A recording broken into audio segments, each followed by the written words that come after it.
So my name is Rhoda Garland. I'm the Commissioner for the Rights of Persons with Disability in Malta. I am very short. I walk with crutches.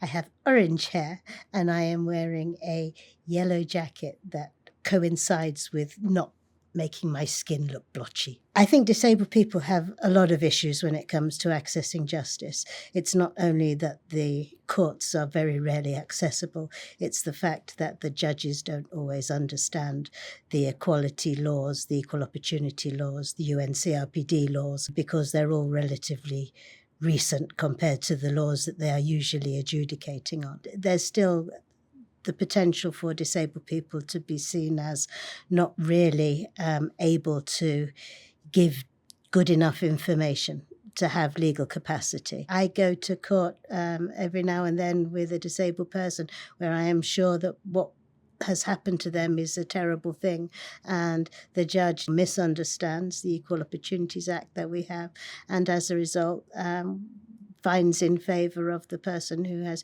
created the discrimination rather than the person who has suffered the discrimination. I think in Malta at the moment we have a lot of interest in deinstitutionalization, so moving people who have been in institutions sometimes for their whole lives into the community. And Malta culturally is a very small place, very close-knit, and they hold very strong opinions, and trying to persuade parents that they can teach their children daily living skills and that will enable them to be independent is quite a shock to them, because they would prefer to put them on a waiting list to go into a residence in the eventuality that they die. So what tends to happen is we have parents desperately worried about what will happen to their children when they die, especially ones who have children with intellectual disabilities. And so we are working towards closing the institutions down eventually and moving disabled people out into the community with support, so they can have personal assistants who could live with them or maybe just visit once or twice a day, whatever they need, in order to allow them to make their own decisions and live in the community rather than living in an institution where they are told what time they have to eat and what time they have to go to bed. So there I'm talking about things like getting amendments made to social policy.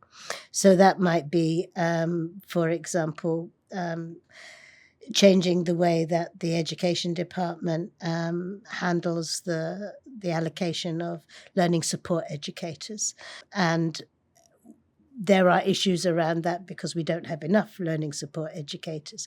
So I then have to spend a lot of time with the education department trying to persuade them that there are better ways of handling the situation rather than sending the child home because the learning support educator has gone sick. But they're almost always directed by complaints that we receive from the public. And quite often there are some parents who are very keen to come with me and just tell them exactly what they think about how their son has been sent home 3 times this week because the LSE is not well. I have probably the highest paid disabled person's salary in Malta, and I'm working in an area that I really love and I'm very passionate about. But I can see that there are people, because I just walk with crutches. I can do everything except ice skate, and I don't particularly need to ice skate in Malta. So I think to be able to identify the issues that other disabled people are facing and tackle them is really good, and it's a great feeling. You get these small victories every now and then, and it really it makes up for all the times you get kicked.